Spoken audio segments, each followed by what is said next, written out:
Good morning all. ನಾನು ಅಮರೇಶ್ ಪೋತ್ನಾಳ್. ಮತ್ತೊಮ್ಮೆ ಎಲ್ರಿಗೂ ಅಮರ್ಸ್ ಕ್ಲಾಸಸ್ಗೆ ಸ್ವಾಗತ. ಇದು ಕ್ಲಾಸ್ ನಂಬರ್ 1194 ಆಗುತ್ತೆ ಮತ್ತು ಕರ್ನಾಟಕದ ಆರ್ಥಿಕ ಸಮೀಕ್ಷೆ 2026ರ 9ನೇ ಅಧ್ಯಾಯ ಕೌಶಲ್ಯ, ಉದ್ಯಮಶೀಲತೆ ಹಾಗೂ ಕಾರ್ಮಿಕ ಮತ್ತು ಉದ್ಯೋಗ ಅಂತ, skill, entrepreneurship, labour and employment ಅಂತಕ್ಕಂಥ ಈ ಒಂದು ಚಾಪ್ಟರ್ನ ಮೊದಲನೇ ಭಾಗವನ್ನು ನೋಡ್ತಾ ಹೋಗೋಣ. ಈಗ ಆಲ್ರೆಡಿ 8 ಅಧ್ಯಾಯಗಳನ್ನ ಕಂಪ್ಲೀಟ್ ಮಾಡಿದ್ದೀವಿ ಮತ್ತು ಆ 8 ಅಧ್ಯಾಯಗಳ ಮೇಲೆ PDF ಈಗ ಆಲ್ರೆಡಿ ಶೇರ್ ಮಾಡಿದ್ದೀನಿ. ಸೊ ನಿಮ್ಮ ಪ್ರಿಪ್ರೇಷನನ್ನು ಚೆನ್ನಾಗಿ ಮಾಡ್ಕೊಳ್ಳಿ. ಸೊ ಈ ಒಂದು ಅಧ್ಯಾಯದಲ್ಲೂ ಕೂಡ ಹಲವಾರು ಗೌರ್ಮೆಂಟ್ ಸ್ಕೀಮ್ಸ್ಗಳು ಬರ್ತವೆ. ಮೊನ್ನೆ ಯಾರೋ ನನಗೆ ಕಮೆಂಟ್ ಮಾಡಿ ಆಗ್ತಾಯಿದ್ರು, ಸರ್ ಒಂದು ಸ್ಟೇಟ್ ಗೌರ್ಮೆಂಟ್ ಮತ್ತು ಸೆಂಟ್ರಲ್ ಗೌರ್ಮೆಂಟ್ ಸ್ಕೀಮ್ಸ್ಗಳನ್ನು ಒಂದೇ ವಿಡಿಯೋದಲ್ಲಿ ಮಾಡಿಕೊಡಿ ಅಂತ. ಅಲ್ರಿ, ಅಷ್ಟು ನೂರಾರು 500-600 ಸ್ಕೀಮ್ಗಳಿದ್ದಾವೆ. ಯಾವಂತ ಮಾಡಿಕೊಡ್ಬೇಕು, ಯಾವ ಬರ್ತವಂತ ಮಾಡಿಕೊಡ್ಬೇಕು. ಆಯಿತು, ಒಂದು ವೇಳೆ 2 ಗಂಟೆ ಕಂಪ್ಲೀಟು ಸ್ಕೀಮ್ಗಳ ಬಗ್ಗೆ ಡಿಸ್ಕಷನ್ ಮಾಡಿದ್ರು ಆ 2 ಗಂಟೆಯಲ್ಲಿ ಎಷ್ಟು ಕವರ್ ಮಾಡೋಕ್ಕೆ ಸಾಧ್ಯ ಅಲ್ವಾ? ಒಂದು ವೇಳೆ ನೀವು 2 ಗಂಟೆ ವಿಡಿಯೋನ ಮಾತ್ರ ರೆಫರ್ ಮಾಡಿ ಆ ಎಕ್ಸಾಮಲ್ಲಿ 2 ಗಂಟೆ ವಿಡಿಯೋದಲ್ಲಿ ಹೇಳಿರ್ತಕ್ಕಂಥ ಸ್ಕೀಮ್ಗಳು ಬರದೇ ಹೋದರೆ, ಅದ್ರ ಬದಲಾಗಿ ಬಜೆಟ್ ಎಕನಾಮಿಕ್ ಸರ್ವೆನೇ ಭಾಳ ಡೀಪಾಗಿ ಮಾಡಿದ್ದೀನಿ. ಯಾರಿಗೆ ಪುರ್ಸತ್ತಿದೆ, ಯಾರಿಗೆ ಟೈಮ್ ಇದೆಯೋ, ಯಾರು ಮೊದಲಿಂದ ಪ್ರಿಪೇರ್ ಮಾಡ್ಕೊಂಡು ಬಂದಿದ್ದಾರೆ ಅವ್ರಿಗೆ ಯೂಸ್ ಆಗಬೇಕು. ಅದು ಬಿಟ್ಟು 2 ಗಂಟೆಲಿ ಹೇಳ್ಬಿಡಿ, 1 ಗಂಟೆಲಿ ಹೇಳ್ಬಿಡಿ, ಅಷ್ಟರಲ್ಲಿ ಮಾತ್ರ ಅವು ಬಂದೇ ಬರ್ಬೇಕು ನೋಡ್ರಿ ಅಂತ ಮತ್ತೆ ಹೇಳ್ದಂಗೆ. ಮತ್ತು ಇನ್ನೇನು ವಿಡಿಯೋ ಮಾಡೋಕ್ಕೆ ಹೋದರೆ ಯಾವ ಬರಬೇಕು ಅವನು ಮಾಡಬೇಕಾಗತ್ತೆ, ಅಥವಾ ಮಾಡಿದ್ದನ್ನು ಬರಲಿ ಅಂತ ನಾವು ಆಶಿಸ್ಬೇಕಾಗತ್ತೆ ಅಷ್ಟೇ. ಅದೊಂದೇ, ಅವೆರಡೇ ಆಪ್ಷನ್ ಇರೋದು ನಮ್ಮಲ್ಲಿ. ಹಾಗಾಗಿ ಈ ಬಜೆಟ್ ಎಕನಾಮಿಕ್ ಸರ್ವೆದಲ್ಲಿ ಇಡೀ ಸರ್ಕಾರ ತಂದಿರ್ತಕ್ಕಂಥ ಎಲ್ಲ ಯೋಜನೆಗಳ ಕಂಪ್ಲೀಟ್ ಚಿತ್ರಣ ಇರ್ತವೆ. ಆ ಯೋಜನೆಗಳಿಗೆ ಎಷ್ಟು ಹಣವನ್ನು ವಿನಿಯೋಗಿಸಲಾಗಿತ್ತು, ಬಜೆಟಲ್ಲಿ ಎಷ್ಟು ಹಿಡಿದ್ರೆ ಆ್ಯಕ್ಚುಲ್ ಆಗಿ ಎಷ್ಟು ಹಣವನ್ನು ನಿಗದಿ ಮಾಡಿದ್ದಾರೆ, ಅವೆಲ್ಲ ವಿಚಾರ ಇರ್ತವೆ.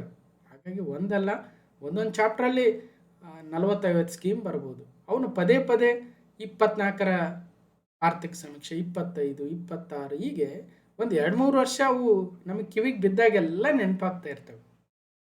ಒಂದೇ ದಿನ ಸಿದ್ದರಾಮಯ್ಯನವರು ಅನೌನ್ಸ್ ಮಾಡಿದಾಗ ಎಲ್ಲ 5 ಸ್ಕೀಮ್ಗಳು, ಗ್ಯಾರಂಟಿ ಸ್ಕೀಮ್ಗಳ ಬಗ್ಗೆ ಎಲ್ಲ ಡೀಟೇಲ್ಸ್ ನಮಗೇನಾದ್ರು ಗೊತ್ತಿತ್ತ? ಶಕ್ತಿ ಸ್ಕೀಮ್ ಅಂದ್ರೇನು, ಯುವ ನಿಧಿ ಯಾವುದಕ್ಕೆ, ಗೃಹಲಕ್ಷ್ಮಿ ಏನು, ಗೃಹ ಜ್ಯೋತಿ ಏನು, ಅಥವಾ ಅನ್ನಭಾಗ್ಯ ಏನು, ಎಷ್ಟು kg ಯಾರಿಗೆ ಏನು ಅಂತ ಏನಾದ್ರು ಕಂಡೀಷನ್ಸ್ ಒಂದೇ ದಿನ ಗೊತ್ತಾಗಲ್ಲ. ಅವು ಕ್ಯೂ ಮೇಲೆ ಬಿದ್ದು ನೆನಪಾಗ್ತಾ ಹೋಗ್ತವೆ ಅಷ್ಟೇ. ಎಕ್ಸಾಮಲ್ಲಿ ಕೇಳ್ತಾರೆ, ಮತ್ತೆ ಪ್ರಿಪೇರ್ ಆಗ್ತೀವಿ. ಅದು ಪ್ರೊಸೀಜರ್. ಓಕೆ, ಹಾಗಾಗಿ ಒಂದೇ ಗಂಟೆ ವಿಡಿಯೋದಲ್ಲಿ ಮಾಡಿಕೊಡೋ ಪ್ರಯತ್ನ ಅಂತ ಇಲ್ಲ ಅಂತ ನೇರವಾಗಿ ಹೇಳಿದ್ದೀನಿ ನಾನು. ಸೊ ಯಾರಿಗೆ ಪುರುಸೊತ್ತು, ಯಾರಿಗೆ ಟೈಮು, ಯಾರಿಗೆ ಪೇಷನ್ಸ್ ಇದೆ ಅವರು ನೋಡ್ಕೊಳ್ರಿ. 9ನೇ ಅಧ್ಯಾಯ ಕೌಶಲ್ಯ, ಉದ್ಯಮಶೀಲತೆ, ಕಾರ್ಮಿಕ ಮತ್ತು ಉದ್ಯೋಗ. ಇದು 9ನೇ ಅಧ್ಯಾಯ. ಈಗ ಆಲ್ರೆಡಿ 8 ಅಧ್ಯಾಯಗಳನ್ನು ಕಂಪ್ಲೀಟ್ ಮಾಡಿದ್ದೀವಿ. ಹೇಗಿದ್ರು ನಿಮ್ಮ AO ಎಕ್ಸಾಮು ಮುಂದಕ್ಕೆ ಹೋಗಿದೆ. ಸೊ ಅಷ್ಟರೊಳಗಡೆ ಡೆಫಿನೆಟ್ಲಿ ಎಲ್ಲ ಕಂಪ್ಲೀಟ್ ಮಾಡತಕ್ಕಂಥ ಪ್ರಯತ್ನ ಇದ್ದೇ ಇದೆ. Skill, entrepreneurship and labour employment.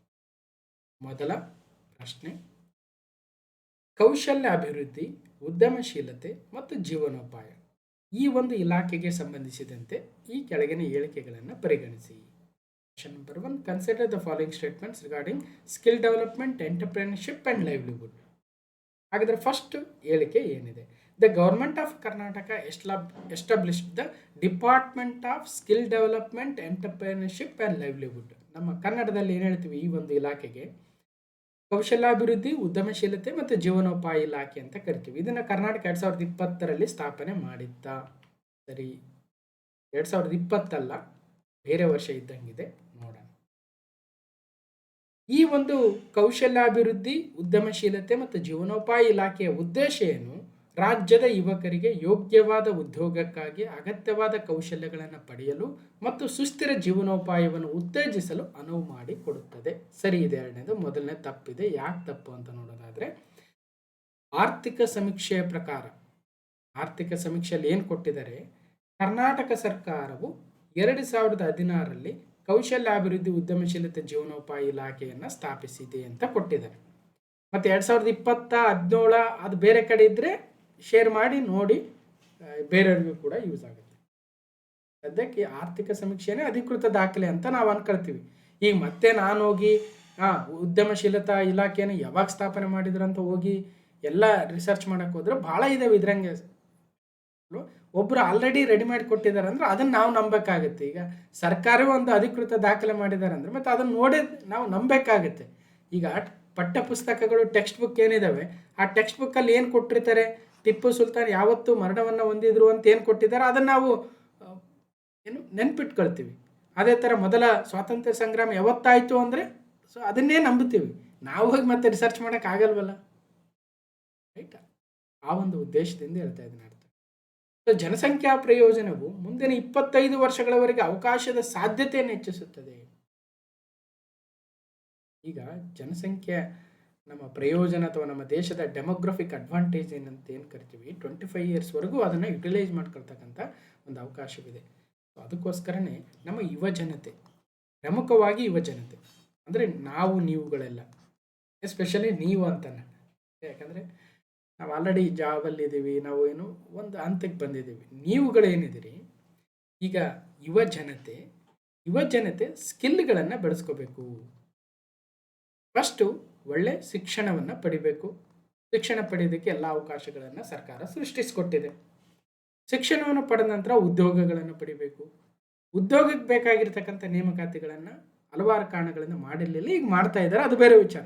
Politically ಬೇಡ ಅಥವಾ ಸಿಚುವೇಶನಲ್ಲಿ ನಾವು ಮಾತಾಡೋದು ಬೇಡ. ಈಗ ಸದ್ಯಕ್ಕಂತೂ ನೋಟಿಫಿಕೇಶನ್ ಆಗಿದ್ದೇವೆ, ಅದಕ್ಕೆ ಪ್ರಿಪೇರ್ ಆಗ್ತಾ ಇದೆ. ಎಲ್ರಿಗೂ ಕೂಡ ನೌಕರಿ ಸಿಗೋಕ್ಕೆ ಸಾಧ್ಯನೂ ಇಲ್ಲ, ಅವಶ್ಯಕತೆಯೂ ಇಲ್ಲ. ಎಲ್ಲರೂ ಗೌರ್ಮೆಂಟ್ ನೌಕರಿ ಮಾಡಿಬಿಟ್ಟಿದ್ದರೆ ಇವತ್ತು ದೊಡ್ಡ ದೊಡ್ಡ ಕಂಪನಿಗಳು ಸೃಷ್ಟಿ ಆಗ್ತಾ ಇರಲಿಲ್ಲ. ಅಬ್ಸರ್ವ್ ಮಾಡಿ ನೋಡಿ. ಹಾಗಾಗಿ ನಿಮ್ಮಲ್ಲಿ ನೌಕರಿ ಸಿಗಲಿಲ್ಲ ಅಂತ ಬೇಜಾರಾಗಿ ಕುಂದ್ರಂತ ಅವಶ್ಯಕತೆ ಇಲ್ಲ. ನಿಮ್ಮಲ್ಲಿ ಯಾರೋ ಇಂಡಸ್ಟ್ರಿಯಲಿಸ್ಟ್ ಬರ್ಬೋದು, ನಿಮ್ಮಲ್ಲಿ ಯಾರೋ ನೌಕರಿ ಪಡೆದಿದ್ದಕ್ಕಿಂತಲೂ ಹೆಚ್ಚಿನ ಶ್ರೀಮಂತಿಕೆಯನ್ನು ಪಡಿಬೋದು, ನಿಮ್ಮಲ್ಲಿ ಯಾರೋ ರಾಜಕಾರಣಿ ಹುಟ್ಟಬೋದು ಅಲ್ವಾ? ಸೊ ಸಾಧ್ಯ ಇದೆ, ಸಾಧ್ಯ ಇಲ್ಲ ಅಂತಿಲ್ಲ. ಆ ಮೊಮೆಂಟಲ್ಲಿ ನಮಗೆ ಅಯ್ಯೋ ನಮಗೆ ನೌಕರಿ ಸಿಗಲಿಲ್ಲ, ಅಯ್ಯೋ ನಮ್ಮನ್ನು ಮೀರಿ ನನಗಿಂತ ಕಡಿಮೆ ಇರ್ತಕ್ಕಂಥ ಫ್ರೆಂಡು ನಮ್ಮನ್ನು ಮೀರಿ ಮುಂದೆ ಹೋಗ್ಬಿಟ್ರಲ್ಲ ಅಂತ ಫೀಲ್ ಆಗ್ತಾ ಇರುತ್ತೆ. ಅದು ಜೀವನದಲ್ಲಿ ಸಾಮಾನ್ಯ ಕೂಡ. ಇವತ್ತು ಯಾರಾದರೂ ರಾಜಕಾರಣಿಗಳನ್ನು ನೋಡಿ, ಅವ್ರ ಜೊತೆ ಅವ್ರ ಕ್ಲಾಸ್ಮೇಟ್ಸ್ ಆಗಿರ್ತಕ್ಕಂಥವ್ರು ಅವರೆಲ್ಲೋ ಇನ್ನೂ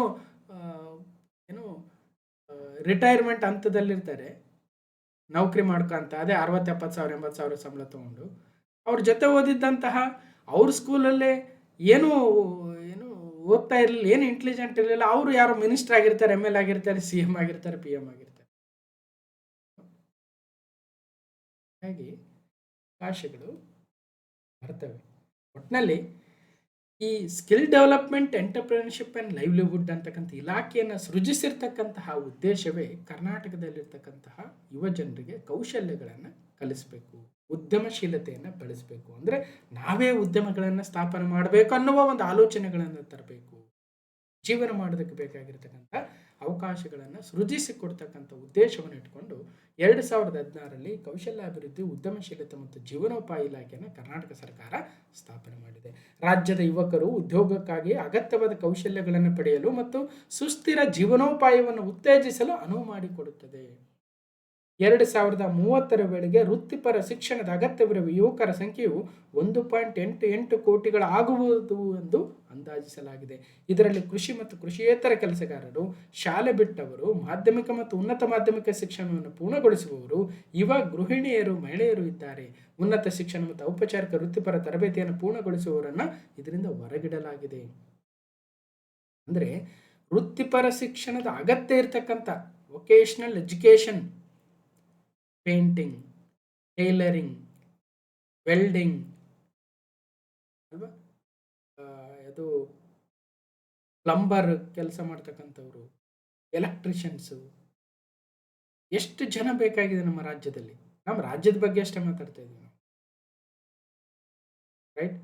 already formal education, higher education ಪಡೆದಂಥವ್ರನ್ನ ಬಿಟ್ಟರೆ 1.88 ಕೋಟಿ ಆಗ್ಬೋದು ನಮ್ಮ ಯುವ ಜನತೆ ಅಂತ ಹೇಳ್ತಾ ಇದೆ ಆರ್ಥಿಕ ಸಮೀಕ್ಷೆ ಮಾಡ್ಕೊಳ್ರಿ. ಮತ್ತು ಅವರಿಗೆಲ್ಲ ಆ ಒಂದು 1.88 ಕ್ರೋರ್ಸಲ್ಲಿ ನಮ್ಮ ಕೃಷಿ ಮತ್ತು ಕೃಷಿಯೇತರ ಕ್ಷೇತ್ರಗಳಲ್ಲಿ ವರ್ಕ್ ಮಾಡ್ತಾ ಇರ್ತಕ್ಕಂಥ ಯುವ ಜನತೆ ಇರುತ್ತೆ. ಸ್ಕೂಲಿಂದ ಯಾವುದೋ ಕಾರಣಕ್ಕೆ ಡ್ರಾಪ್ಔಟ್ ಆಗಿರ್ತಕ್ಕಂಥ ಯುವ ಜನತೆ ಇದೆ. PUC ಮುಗಿಸಿರ್ತಾರೆ, ಸ್ಕೂಲ್ ಬಿಟ್ಟಿರ್ತಾರೆ. ಕೆಲವೊಂದಷ್ಟು ನಮ್ಮ ಯುವತಿಯರನ್ನು ನೋಡಿದರೆ ಡಿಗ್ರಿ ಸೇರಿರ್ತಾರೆ, ಫಸ್ಟ್ ಇಯರ್ ಆಗಿರುತ್ತೆ, ಮದುವೆ ಮಾಡಿಕೊಡ್ತಾರೆ, ಮುಗೀತು ಎಜುಕೇಷನ್ ಅಲ್ಲಿಗೆ. ಡಿಗ್ರಿ ಸೇರಿರ್ತಾರೆ, ಎರಡನೇ ವರ್ಷದಲ್ಲಿ ಇರ್ತಾರೆ, ಮದುವೆ ಮಾಡಿಕೊಡ್ತಾರೆ, ಮುಗೀತು. ಇನ್ನೇನು ಡಿಗ್ರಿ ಫೈನಲ್ ಇಯರ್ ಇರುತ್ತೆ, ಆಯ್ತು ಮದುವೆ ಆಗ್ಬಿಡುತ್ತೆ. ಇಂಥ ಯುವಜನತೆ ಸಾಕಷ್ಟಿದ್ದಾರೆ. ಅವ್ರಿಗೆ ಸ್ಕಿಲ್ಸ್ ಇರುತ್ತೆ, ಬಟ್ ಅದನ್ನು ಯುಟಿಲೈಸ್ ಮಾಡ್ಕೊಳ್ಳೋದು ಗೊತ್ತಿರಲ್ಲ. ಇನ್ನಷ್ಟು ಸ್ಕಿಲ್ಸನ್ನು ಡೆವಲಪ್ ಮಾಡ್ಕೊಳ್ತಕ್ಕಂಥ ಅವಶ್ಯಕತೆ ಇದೆ. ಈ ಎಲ್ಲ ಕ್ಯಾಟಗರಿಯವ್ರನ್ನ ಒಂದು ಗುರಿಯಾಗಿಸ್ಕೊಂಡು ಇವತ್ತು ಕರ್ನಾಟಕ ಸರ್ಕಾರ ಹಲವಾರು ಸ್ಕಿಲ್ ಯೋಜನೆಗಳನ್ನು ತರ್ತಾ ಇದೆ ಮತ್ತು ಕೇಂದ್ರ ಸರ್ಕಾರದ ಸ್ಕಿಲ್ ಯೋಜನೆಗಳನ್ನು ಬಳಸ್ಕೊಳ್ತಾ ಇದೆ. ರೈಟ್ ರೈಟ್ ನೋಡೋಣ. ನೆಕ್ಸ್ಟ್ ಇಲ್ಲಿ ಇನ್ನೊಂದು ಹೇಳ್ಬೇಕಾಗಿರ್ತಕ್ಕಂಥದ್ದು, ಈ ಕೌಶಲ್ಯಾಭಿವೃದ್ಧಿ, ಉದ್ಯಮಶೀಲತೆ ಮತ್ತು ಜೀವನೋಪಾಯದ ಇಲಾಖೆ ಅಡಿಯಲ್ಲಿ ಒಂದು ಸಪ್ರೇಟ್ ಕಂಪನಿಯ ರೂಪವನ್ನು ಕೊಟ್ಟು ಕರ್ನಾಟಕ ಸ್ಕಿಲ್ ಡೆವಲಪ್ಮೆಂಟ್ ಕಾರ್ಪೊರೇಷನ್ ಅಂತಕ್ಕಂಥ ಒಂದು ಕಾರ್ಪೊರೇಷನನ್ನು ಅಥವಾ ಏನಂತೀವಿ ಒಂದು ನಿಗಮವನ್ನು ಸ್ಥಾಪನೆ ಮಾಡಿದರೆ ಕರ್ನಾಟಕ ಕೌಶಲ್ಯಾಭಿವೃದ್ಧಿ ನಿಗಮ ಅಂತ, KSDC ಅಂತ ಕರಿತೀವಿ. ಇದು KSDC ಕರ್ನಾಟಕದ ಇಲಾಖೆ ಅಡಿಯಲ್ಲಿ ಬರುತ್ತೆ. ಯಾವುದು? ಸ್ಕಿಲ್ ಡೆವಲಪ್ಮೆಂಟ್, ಎಂಟರ್ಪ್ರಿನರ್ಶಿಪ್, ಲೈವ್ಲಿಹುಡ್ ಇಲಾಖೆ ಅಡಿಯಲ್ಲಿ ಕೌಶಲ್ಯ ಕರ್ನಾಟಕ ಅಂತ ಕರಿತೀವಿ. ಆ ಒಂದು KSDCಯನ್ನು ಯಾವಾಗ ಸ್ಥಾಪನೆ ಮಾಡಿದ್ರು ಅಂದರೆ 2020ರಲ್ಲಿ KSDC, 2016ರಲ್ಲಿನೇ ಆ ಇಲಾಖೆ ಸ್ಥಾಪನೆ ಆಗಿತ್ತಂತೆ. ಸ್ವಲ್ಪ ನೆನ್ಪಿಟ್ಕೊಳ್ರಿ, ವರ್ಷ ಕೇಳದೇ ಇರ್ಬೋದು, ಬಟ್ ಇಂಪಾರ್ಟೆಂಟ್. ಇನ್ನು ಕೌಶಲ್ಯಾಭಿವೃದ್ಧಿ, ಉದ್ಯಮಶೀಲತೆ ಮತ್ತು ಜೀವನೋಪಾಯ ಇಲಾಖೆ ಅಡಿಯಲ್ಲಿ ಕೆಲವೊಂದಷ್ಟು ವಿವಿಧ ಇಲಾಖೆಗಳ ಸ್ಕೀಮ್ಗಳನ್ನು ಕೂಡ ಈ ಕಡೆ ತಂದಿದ್ದಾರೆ. ಯಾವ್ಯಾವ ಅಂತ ಮುಂದೆ ನೋಡೋಣ. ಅದಕ್ಕಿಂತ ಮುಂಚೆ ಈ ಕರ್ನಾಟಕ ಕೌಶಲ್ಯಾಭಿವೃದ್ಧಿ ಕಾರ್ಯತಂತ್ರದ ಜೋಡಣೆ ಅಂತ ಬಂದಾಗ ಯಾಕೆ ಕರ್ನಾಟಕದಲ್ಲಿ ಈ ಕೌಶಲ್ಯಾಭಿವೃದ್ಧಿ ನಿಗಮವನ್ನು ತಂದಿರತಕ್ಕಂಥದ್ದು ಅಥವಾ ಕೌಶಲ್ಯಾಭಿವೃದ್ಧಿ ಇಲಾಖೆಯನ್ನು ತಂದಿರತಕ್ಕಂಥ ಉದ್ದೇಶ ಏನಂದರೆ ಸಸ್ಟೈನಬಲ್ ಡೆವಲಪ್ಮೆಂಟ್ ಗೋಲ್ಗಳನ್ನು ಅಚೀವ್ ಮಾಡೋದಕ್ಕೆ. ಒಂದು, ಈಗ SDG 1 ಇದೆ, ನೋ ಪೋವರ್ಟಿ ಅಂತ ಕರಿತೀವಿ, ಅಥವಾ ಬಡತನ ಮುಕ್ತ ದೇಶವನ್ನಾಗಿ, ರಾಜ್ಯವನ್ನಾಗಿ ಮಾಡಬೇಕು. ಇದಕ್ಕೆ ಕರ್ನಾಟಕ ತಂದಿರತಕ್ಕಂಥ ವಿವಿಧ ಸ್ಕೀಮ್ಗಳನ್ನು ನಾವು ಜೋಡಣೆ ಮಾಡ್ತಾ ಹೋದರೆ, ಫಸ್ಟ್ ಯುವ ನಿಧಿ ಸ್ಕೀಮ್ ನೋಡೋಣ. ಯುವ ನಿಧಿ ಯೋಜನೆ ಮೂಲಕ ಕರ್ನಾಟಕವು ನಿರುದ್ಯೋಗಿ ಪದವೀಧರರು ಮತ್ತು ಡಿಪ್ಲೊಮಾ ಹೊಂದಿರುವವರಿಗೆ ಒಂದಷ್ಟು ಹಣಕಾಸಿನ ನೆರವನ್ನು ಕೊಡ್ತಾ ಇದೆ, 3,000 ಮತ್ತು 1,500 ರೂಪಾಯಿಗಳನ್ನು.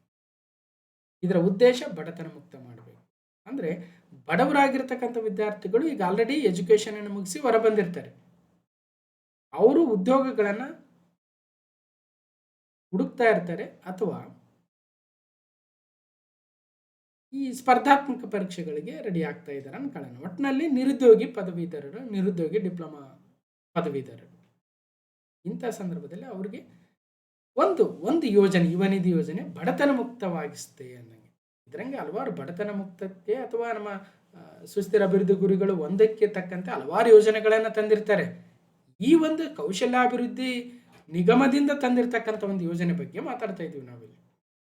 ಇನ್ನು ಗುಣಮಟ್ಟದ ಶಿಕ್ಷಣವನ್ನು ಕೊಡಬೇಕು ಅನ್ನೋದಕ್ಕೋಸ್ಕರ ರಾಜ್ಯದಲ್ಲಿ ಹಲವಾರು ITIಗಳನ್ನು, GTTCಗಳನ್ನು, KZETIಗಳನ್ನು, ಕಲಿಕೆ ಜೊತೆ ಕೌಶಲ್ಯದಂತಹ ಅಲ್ಪಾವಧಿ ಕಾರ್ಯಕ್ರಮಗಳನ್ನು ಕೂಡ ತರ್ತಾ ಇದ್ದಾರೆ. ಆ ಮೂಲಕ ಗುಣಮಟ್ಟದ ಶಿಕ್ಷಣ, ಕ್ವಾಲಿಟಿ ಎಜುಕೇಷನ್ ಕೊಡ್ತಾ ಇದ್ದಾರೆ. SDG 4, SDG 5 ಲಿಂಗ ಸಮಾನತೆ. ಹಾಗಾಗಿ ಮಹಿಳಾ ಕೇಂದ್ರಿತ ಹಲವಾರು ಕೌಶಲ್ಯ ಜೀವನೋಪಾಯ ಕಾರ್ಯಕ್ರಮಗಳನ್ನು ತಂದಿದ್ದಾರೆ. ಮುಂದೆ ನೋಡ್ತೀವಿ ನಾವು, ಮಹಿಳೆಯರಿಗೋಸ್ಕರನೇ ಹಲವಾರು ಕೌಶಲ್ಯಾಭಿವೃದ್ಧಿ ಕಾರ್ಯಕ್ರಮಗಳನ್ನು ತಂದಿದ್ದಾರೆ. ಇನ್ನು ಸುಸ್ಥಿರ ಅಭಿವೃದ್ಧಿ ಗುರಿ 8 ಯೋಗ್ಯ ಕೆಲಸ ಮತ್ತು ಆರ್ಥಿಕ ಬೆಳವಣಿಗೆ, decent work and economic growth. ಇನ್ನು SDG 9 industry and innovation and infrastructure, ಕಳೆದ ಚಾಪ್ಟರಲ್ಲಿ ನೋಡ್ತಾ ಇದ್ವಿ. ಹಾಗಾಗಿ ಸುಸ್ಥಿರ ಅಭಿವೃದ್ಧಿ ಗುರಿಗಳು 17 ಯಾವ್ಯಾವು, ಆ 17ಕ್ಕೆ ತಕ್ಕಂತೆ ನಮ್ಮ ಸರ್ಕಾರ ತಂದಿರತಕ್ಕಂಥ ಕೌಶಲ್ಯಾಭಿವೃದ್ಧಿ ಯೋಜನೆಗಳು ಯಾವ್ಯಾವು.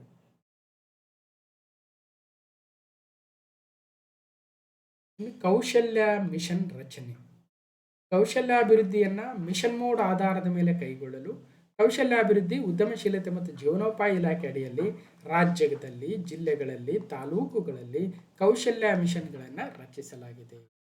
ಆ ಮೂಲಕ ಹಲವಾರು ಚಟುವಟಿಕೆಗಳನ್ನು ಅನುಷ್ಠಾನ ಮಾಡ್ತಾರೆ. ಕೌಶಲ್ಯಗಳನ್ನು ತರಬೇಕು ನಮ್ಮ ಯುವ ಜನತೆಯಲ್ಲಿ ಅಂದ್ಬಿಟ್ಟು ಸುಮ್ಮನೆ ಕುಂತ್ರೆ ಆಗಲ್ವಲ್ಲ. ಅದಕ್ಕೋಸ್ಕರ ಜೊತೆಗೆ ಉದ್ಯೋಗಾಕಾಂಕ್ಷಿಗಳು ಯಾರ್ಯಾರಿದ್ದಾರೆ ಅವ್ರಿಗೆ ಕೌಶಲ್ಯಕರ್.com ನೋಂದಣಿ ಮಾಡ್ಕೊಳ್ಬೇಕು ಅಂತ ಹೇಳಿದ್ದಾರೆ. ನೋಂದಣಿ ಮಾಡ್ಕೊಂಡಿರ್ತಕ್ಕಂಥ ಅಭ್ಯರ್ಥಿಗಳಿಗೆ ವಿವಿಧ ಸಂಸ್ಥೆಗಳಿದ್ದಾವೆ ಕರ್ನಾಟಕ ಸರ್ಕಾರದಲ್ಲಿ. ಆ ಸಂಸ್ಥೆಗಳ ಮೂಲಕ ಅವರಿಗೆ ಟ್ರೈನಿಂಗನ್ನು ಕೊಡ್ತಾರೆ. ಆ ಮೂಲಕ ಅವರು ಕೆಲಸ ಮಾಡೋದಕ್ಕೆ ಸ್ಕಿಲ್ಸ್ಗಳನ್ನು ಬೆಳೆಸ್ತಾರೆ ಕರ್ನಾಟಕ ಸರ್ಕಾರ. ಈಗ ಮದುವೆ ಆಗಿದೆ ಒಂದಷ್ಟು ಯುವತಿಯರಿಗೆ, ಒಂದು ಪರ್ಟಿಕ್ಯುಲರ್ ತಾಲೂಕಲ್ಲಿ 100 ಜನಕ್ಕೆ ಒಂದು ಟ್ರೈನಿಂಗನ್ನು ಕೊಡ್ತಕ್ಕಂಥದ್ದು. ಮೇ ಬಿ ಟೈಲರಿಂಗ್ ಆಗಿರ್ಬೋದು, ಒಂದು ಎಕ್ಸಾಂಪಲ್ ತೆಗೆದುಕೊಳ್ಳೋದು.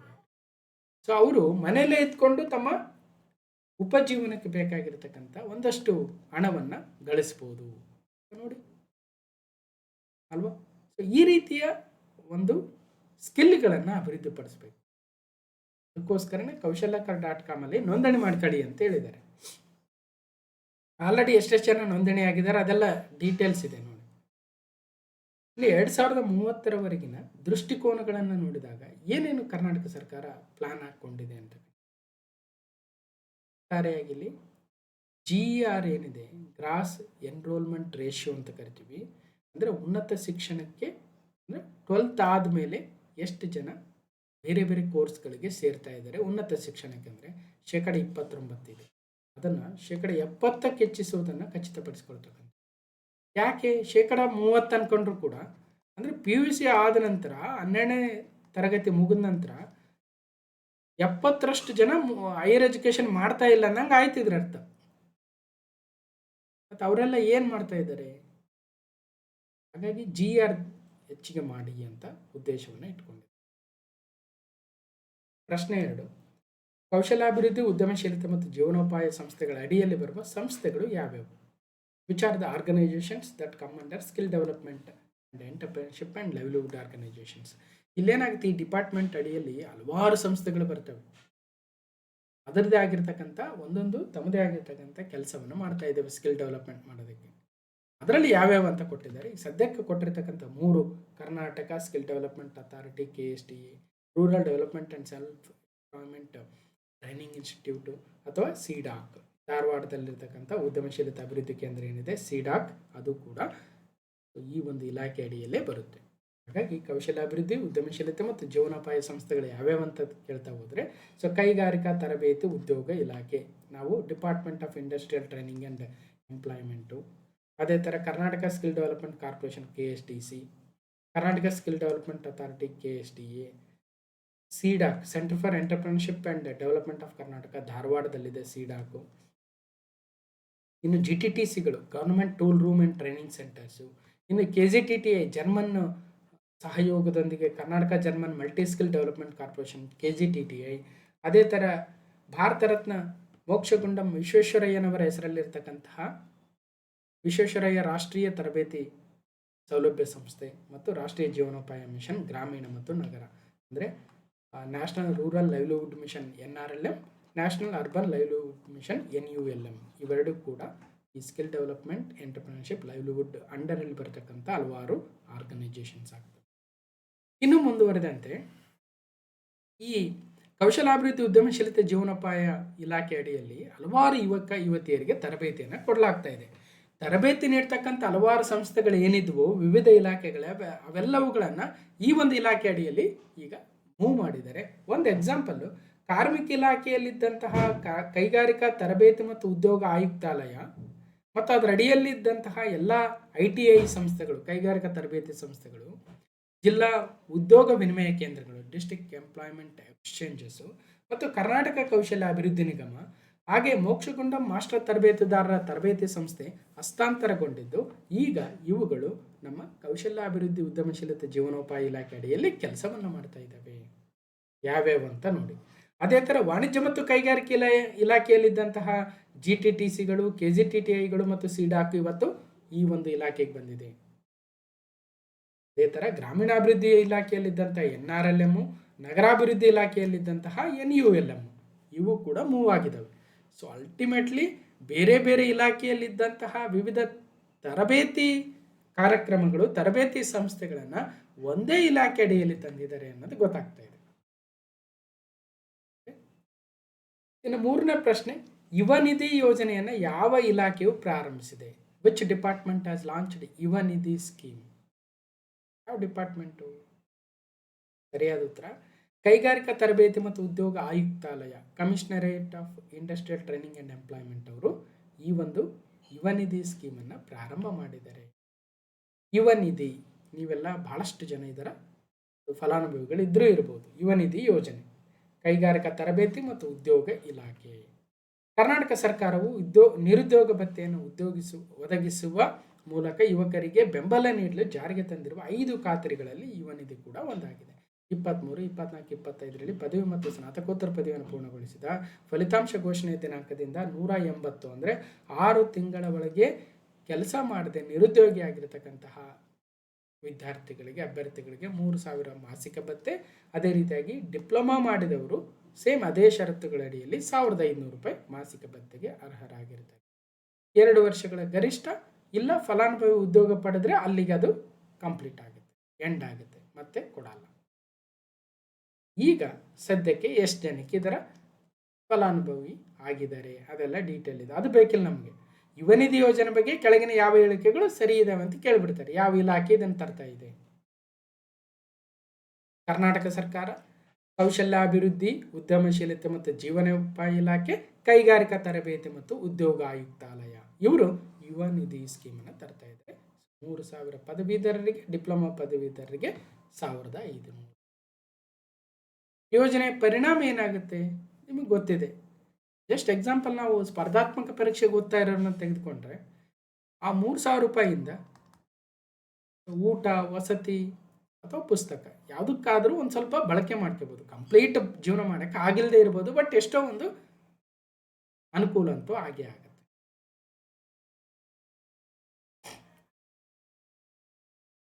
ಇನ್ನು ಕೈಗಾರಿಕಾ ತರಬೇತಿ ಸಂಸ್ಥೆಗಳೇನಿದ್ದಾವೆ ITIಗಳು, ಅವುಗಳನ್ನು ಟಾಟಾ ಉದ್ಯೋಗ ಯೋಜನೆಯಡಿ ಟಾಟಾ ಟೆಕ್ನಾಲಜೀಸ್ ಲಿಮಿಟೆಡಿಂದ ಮತ್ತು ಇತರೆ 20 ಒಕ್ಕೂಟಗಳ ಸಹಯೋಗದೊಂದಿಗೆ ಅಪ್ಗ್ರೇಡ್ ಮಾಡ್ತಾ ಇದ್ದಾರಂತೆ, ಮೇಲ್ದರ್ಜೆಗೆ ಏರಿಸ್ತಾ ಇದ್ದಾರೆ.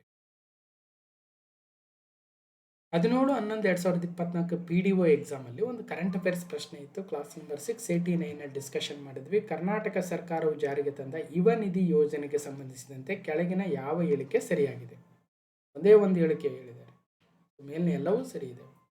ನಿರುದ್ಯೋಗಿ ಪದವೀಧರರಿಗೆ ಮಾಸಿಕ 3,000 ಸಹಾಯಧನ, ಡಿಪ್ಲೊಮಾದವರಿಗೆ 1,500, 23 ಶೈಕ್ಷಣಿಕ ವರ್ಷದಿಂದ ಪದವಿ ಪಡೆದಿರಬೇಕು, ಕರ್ನಾಟಕದ ನಿವಾಸಿಗಳಾಗಿರಬೇಕು.